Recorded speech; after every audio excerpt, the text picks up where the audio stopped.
नमस्कार, आप जुड़ चुके हैं वैली एक्सप्रेस न्यूज के साथ। बाबा बर्फानी की जो यात्रा है 1 जुलाई से आरंभ की गई थी और लगभग अभी तक 3 लाख जो यात्रु हैं दर्शन कर चुके हैं। लेकिन यात्रा आखिरकार चला कौन रहा है? सब ये सोच रहे हैं कि एडमिनिस्ट्रेशन यात्रा चला रही है।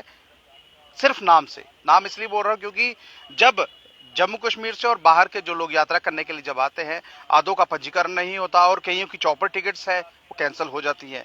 लेकिन अब कुछ लोग जम्मू के हमारे यात्रा कर इस वक्त वापस आए हैं। इनके साथ क्या क्या बीता, क्या बात हुई, पहले इनसे मैं जानने की जो कोशिश है वो करता हूँ। मुझे पहले अपना नाम बताया आप। मेरा नाम विक्रम सिंह है। मैं 13 तारीख को मैंने दर्शन किए हैं यात्रा में।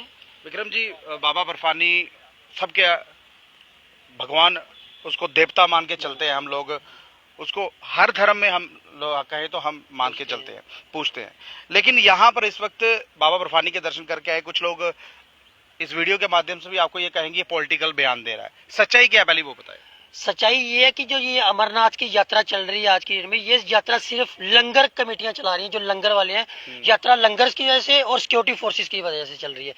एलजी एडमिनिस्ट्रेशन नाम की कोई भी चीज जो अमरनाथ यात्रा में नहीं, जैसे एलजी साहब कह रहे हैं कि यात्रा बहुत अच्छी चल रही है, एडमिनिस्ट्रेशन बड़ा अच्छा काम कर रही है, एलजी प्रशासन नाम की कोई भी चीज यात्रा में नहीं है। एडमिनिस्ट्रेशन का क्या क्या दिखा आपको वहाँ पर? जैसे यात्रा चल रही है, एडमिनिस्ट्रेशन नाम की कोई चीज, जैसे यात्रा टेंट है वो कश्मीरियों के दियो, मतलब एक 450 रुपए एक आदमी का टेंट में सोने के लिए ले रहे हैं बेड पे। एक टेंट में 10-10 लोगों को ठूस के सुलाया जा रहा है रात को। वहीं जहाँ पहलगाम से यात्रा निकलती है चंद्रमाड़ी के लिए, वहां से 10,000 यात्रियों को सुबह 4 बजे एक ही बार जत्थे में बाहर निकालते हैं। गाड़ियां इनके पास है नहीं। कश्मीरी ब्लैकमेलिंग करके वहां के लोकल लोग हैं जो गाड़ियां लाते हैं, मन मांगे रेट्स पे 14 किलोमीटर का रास्ता तय करवाएं। अगर हम जैसे हम अपनी गाड़ी और ड्राइवर लेके गए थे, हम अपनी गाड़ी पहलगाम से चंद्रवाड़ी तक नहीं ले जा सकते। क्यों, क्या कहा? वो नहीं ले जा सकते, वहाँ पार्किंग से आपको गाड़ी निकालने नहीं। जैसे मेरा ड्राइवर मुझे पार्क कर ड्रॉप करके चंद्रवाड़ी से वापस आ सकता था, हमें पैसे देने की जरूरत नहीं 4 लोगों को।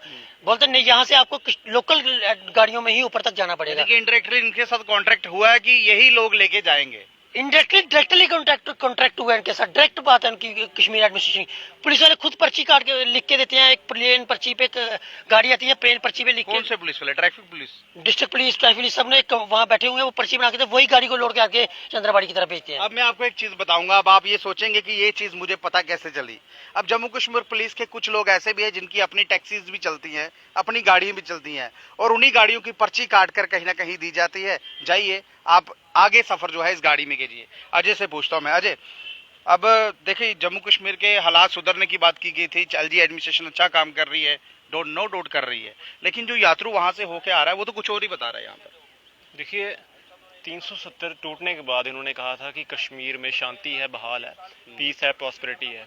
पर आपने देखी वही मानसिकता आपको कश्मीर में जो ये यात्रा चल रही है उस पर देखने को मिली। वो इस तरह मिली कि आपने देखा कि वहाँ पर पथराव की जो वीडियो सामने आई, जिसे कुछ लोग बता रहे हैं फेक, पर मैं आपको बताना चाहूँगा जिनके सर फूटे हैं वो फेक नहीं है, जिनका खून निकला है वो फेक नहीं है, जिनकी वहाँ पे सीआईडी ने रिपोर्ट लिखी हुई कि आपको किसने मारा, कैसे मारा, वो फेक नहीं है। कहने का मतलब है पीस है, प्रॉस्पेरिटी है जो आप कहते हैं, पत्थरबाजी कम हुई है हम मानते हैं, मगर उस मानसिकता को आप कैसे खत्म करेंगे जो वहां देखने को जो पनप रही है वहां पर।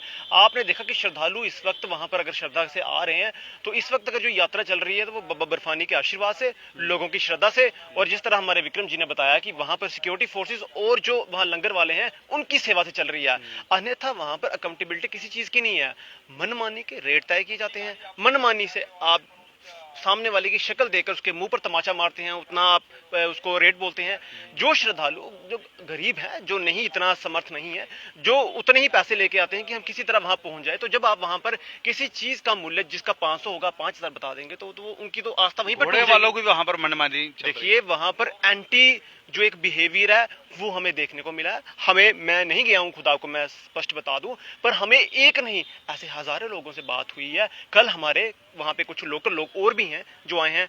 मैं आपसे वार्तालाप करने से पहले मेरी उससे फोन पे बात हुई है तो उन्होंने मुझे साफ साफ बताया कि वहां पर उनका जो बिहेवियर वो एंटी है बहुत ज्यादा। तो ऐसी चीजें वहां पर देखने को मिल रही हैं और वहां पर सेना पर पथराव होना और कश्मीर पुलिस जिस तरह उनका समर्थन कर रही है, ये किसी भी लिहाजे से यात्रा के नाम पर एक बहुत बड़ा एक षड्यंत्र है, बहुत बड़ी एक सोच समझी साजिश है कि कश्मीरियों को किस तरह बेनिफिट किया जाए। मैं एक चीज पूछूंगा आपको, टूरिज्म डिपार्टमेंट ये यात्रा करवाता है और 2 अगस्त 2019 को टूरिज्म के तहत जो लोग यहाँ पर काम करते थे 624 लोग ऐसे हैं जो लाइसेंस तो अपना रिन्यू करा रहे हैं, टूर एंड ट्रैवल वाले, जो लगातार यात्रा को बेनिफिट देने की बात करते थे, क्योंकि बाहर से जब यात्रु आता उसको पैकेजेस देना, होटल देना, पूरा जम्मू घुमाना, 624 लोगों को कहीं ना कहीं सरकार ने बैन कर दिया है, वो फ्री बैठे हुए हैं। अगर वो लोग यहाँ पर काम करते तो यात्रा जो बाहर से आ रही है इनको इंडायरेक्टली फायदा होता। मुझे लगता है कि अगर ये यात्रा है तो ये जम्मू कश्मीर में यात्रा हो रही है। जम्मू के लोगों को भी रोजगार मिलना चाहिए था, वहां के लोगों को भी मिलना चाहिए था। पर मैंने एक खबर और भी देखी थी आप ही के माध्यम से कि वहां पर जो यहाँ पर स्टॉल्स जो हैं जम्मू में सिर्फ 3-4 दिए गए और कश्मीर में 15 से मुझे लगता है 3 स्टॉल दिए गए, हैंडलूम है वो भी बह गए। तो कहने का मतलब है रोजगार की प्रॉब्लम तो यहाँ जम्मू में रही है कि लोगों को बेरोजगार बनाया जाता है। और अगर मैं आपके माध्यम से सबसे एक महत्वपूर्ण चीज आपके सामने लाना चाहूंगा कि सरकार जिस तरह अकाउंटेबिलिटी तय करने में सक्षम नहीं है, वहां पर इस तरह की चीजें सामने हो रही हैं और वहां उनके ऊपर कोई भी तरह का किसी भी तरह का एक्शन नहीं लिया जा रहा। यही अगर जो सरकार ने मंदिर मठ जो अपने नियंत्रण में रखे हैं, अगर सरकार ये मंदिर मठ अपने नियंत्रण से बाहर करे, क्योंकि सरकार ने ना गुरुद्वारे, ना गिरजाघर और ना ही मदरसे मस्जिदें अपने कंट्रोल में हैं। उनका सारा पैसा वो लोग अपनी कम्युनिटी पे लगाते हैं, पर हमारे सनातन का पैसा किस पर जा रहा है? इन लोगों पर जा रहा है। अगर वही मंदिर हमारे अपने कंट्रोल में हिंदुओं के, तो हम लोग वहां पे एक अकाउंटेबिलिटी तय करेंगे। जो वहां पे चार्जेस इन्होंने बहुत ज्यादा हाई रखे हैं उसे बहुत कम करेंगे, क्योंकि वो श्रद्धालु भी वहां पे बीच में आएंगे जो बहुत ज्यादा गरीब तबके के लोग होंगे। तो उनके लिए आप अगर 700-700 रुपया एक टेंट वाले के लिए रखेंगे जिसमें 10-10 लोगों को आप घुसाएंगे, अच्छा घोड़े का जो प्राइस है वो अपने हिसाब से तय हो जाएगा या बीच में मनमानी करते हैं, तो उस चीज को वहां पर जो हमारी मंदिर का पैसा होगा तो वो हम सब्सिडी के तौर पर वहां लगा सकते हैं कि जो लोग यात्रु बाहर से आ रहे हैं उनसे कुछ अमूमन रेट लिया जाए, बाकी जो मंदिरों का पैसा है वो इन लोगों पर लगाया जाए, सब्सिडी दी जाए, ताकि हर कोई यात्रा कर सके, गरीब इंसान भी यात्रा कर सके। अन्यथा जिस तरह के आप सुना रहे हैं कि 4,500 हजार रुपए की पर्चियां वहां कट रही हैं, तो आप बताएं गरीब लोग कैसे यात्रा कर पाएंगे? मतलब उनके सौभाग्य में बाबा बर्फानी की यात्रा करना है ही नहीं है। तो ये बहुत बड़ा एक ड्रॉबैक है, बहुत बड़ा एक धब्बा है कि सरकार के पास हर सालाना 1 लाख करोड़ से ज्यादा की जो इनकम है वो मंदिरों से इकट्ठी होती है। ये आप मेरी बात को नोट कर लीजिए, 1 लाख करोड़ से अधिक का जो रेवेन्यू है वो सरकार को मंदिरों से मिलता है। पर वो जाता कहां है? हज सब्सिडी में जाता, कहां है मौलानाओं की तनख्वाहों में जाता, कहां है मुलाजिमों की तनख्वाहों में, पेंशनों में। तो हमारे लिए क्या है? हमारे लिए क्या गुरुकुल खोले इन्होंने? क्या हमारे लिए इन्होंने गौशालाएं खोली? क्या इन्होंने हमारे लिए गुरुकुल बच्चों के लिए कुछ खोले? या हमारे मंदिरों में कल कोई आपदा आ जाती है जम्मू पर, हमारे डोगरों पर, या आज यहाँ जिस तरह बेरोजगारी का आलम है उस पर क्या सरकार हमारे सनातनियों पर पैसा खर्च करिए? यात्रा के लिए टोल टैक्स माफ कर दी जाए। जो आम लोग हमारे यहाँ जा रहे हैं टोल टैक्स माफ करना चाहिए। सही बात कही अजय ने, यात्रा के लिए कहीं ना कहीं टोल टैक्स जो है वो फ्री होना चाहिए।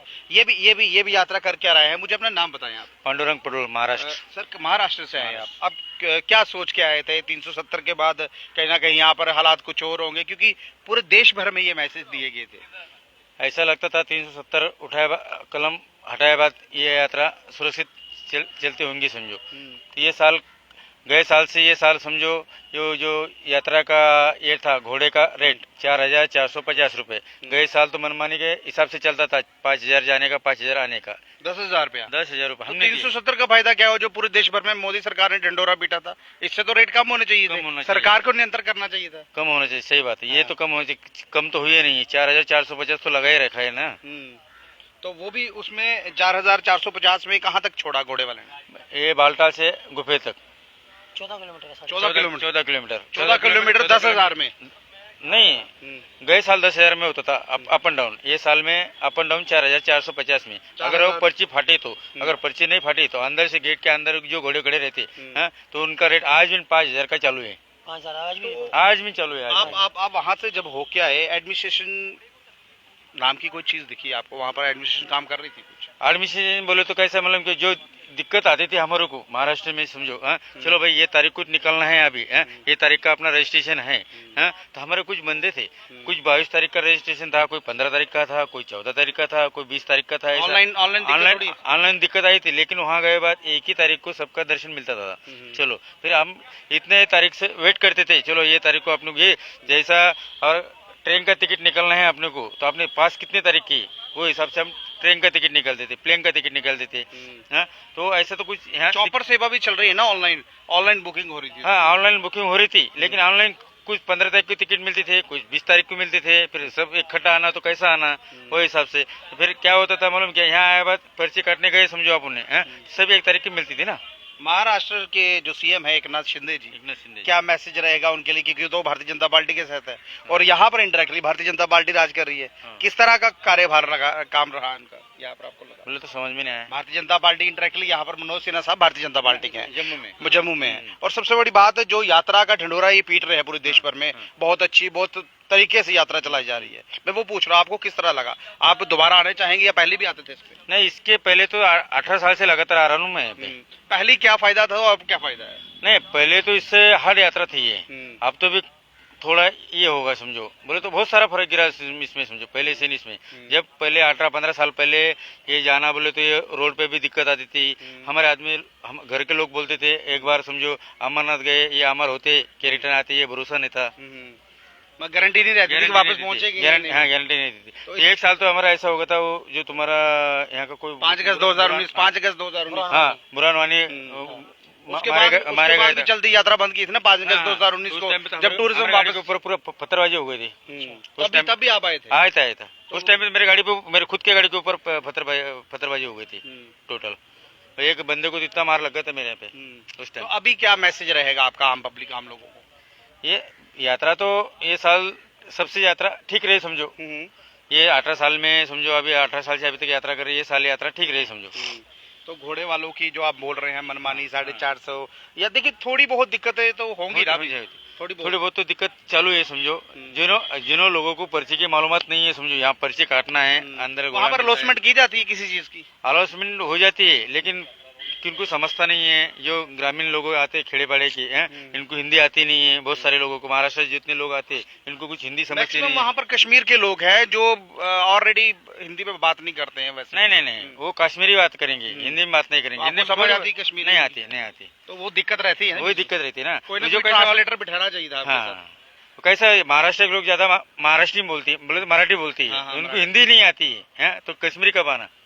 तो अब देख लीजिए ये महाराष्ट्र से है। सबसे बड़ी बात, कोई भी आप यात्रा चला रहे, किसी भी तरीके की यात्रा चला रहे, उसमें कोई ना कोई देखिए, जब कहीं अलॉटमेंट वाला कोई बैठा हो वहां पर कम से कम 4 आदमी बिठाइए या एक ऐसा आदमी बिठाइए जिसको भाषाएं जो है वो अधिक आती हो। और सबसे बड़ी बात, जब कोई दूसरी भाषा में बात करता है उसको ट्रांसलेट करके जो बताए, ये दिक्कत अभी आई है। इनसे फिर पूछता हूँ मैं, आप क्या कह रहे थे? आप मेरा कहने का ये मतलब है कि अमरनाथ यात्रा बहुत पुरानी यात्रा है देश की। मुझे लगता है कि दुनिया की सबसे बड़ी यात्राओं में से गिनी जाती है अमरनाथ यात्रा। इतने बड़े बड़े लंगर लगे हुए हैं, इतनी यात्रा आ रही है। कब तक वहाँ पहलगाम में यात्रा आप टेंटों में ठहराते रहोगे? क्या कभी वहाँ पक्के स्ट्रक्चर नहीं बनाए जा सकते? क्या वहाँ का एटमॉस्फेयर ऐसा नहीं कि पक्के, अगर होटल बन सकते हैं, शहर बन सकता है, तो एक शाइन बोर्ड वहाँ पे एक पक्के स्ट्रक्चर बनाए, लोगों को टेंटों से निकाल के पक्के स्ट्रक्चरों में तो ठहराए। मैं उम्मीद करता हूँ एलजी मनोज सिन्हा जी अगली बार जो यात्रा जम्मू से आए पहलगाम, उनको टेंटों में ना ठहराए। पता अगली बार एलजी होंगे भी कि नहीं होंगे? जो भी एडमिनिस्ट्रेशन, जो भी बोर्ड है, जो shrine board, Amarnath shrine board है, उसी की रिस्पॉन्सिबिलिटी है कि लोगों को अगली बार टेंटों में ना ठहरा के पक्के स्ट्रक्चर्स में, बिल्डिंग्स में, धर्मशालाओं में ठहराया जाए। देख लीजिए, कहीं ना कहीं इनका कहना यह है कि कोई भी एडमिनिस्ट्रेशन हो, एलजी हो या ना हो, क्या पता कोई सीएम हो, कोशिश ये कीजिए कि जो हमारी यात्रा है, बाबा बर्फानी की जो यात्रा इस वक्त लगभग 62 दिन से चलने की अनुमति दी गई है, ये यात्रा ऑलरेडी बहुत पुरानी है। और माता पार्वती को कथा सुनाने के लिए ये यात्रा, जब कथा सुनाई गई थी इसी गुफा में, कि जब उनको ये बताया गया था कि कहीं ना कहीं आपको अमर ज्ञान देना है, बाबा बर्फानी अमर ज्ञान देने के लिए आए, तो उसके बाद कहीं ना कहीं ये यात्रा आरंभ हुई। उसके बाद अब की जो यात्रा चल रही है 62 दिन की यात्रा है, लेकिन यहाँ पर एलजी रहेंगे या सीएम आएगा, कौन आएगा ये नहीं पता। जब आपको रेवेन्यू इकट्ठा होता है, उस रेवेन्यू के जरिए कहीं ना कहीं स्ट्रक्चर तो बनाइए, ताकि उन टेंटों की जगह लोग स्ट्रक्चर में रह पाए, बिल्डिंगें बन पाए, थोड़ा बहुत जो काम है वो हो पाए, ताकि लोग जो है वो परेशान ना हो पाए। ये वीडियो आपको किस तरह लगी, कैसे लगी, अपनी राय जो है वो जरूर रखिएगा। नमस्कार।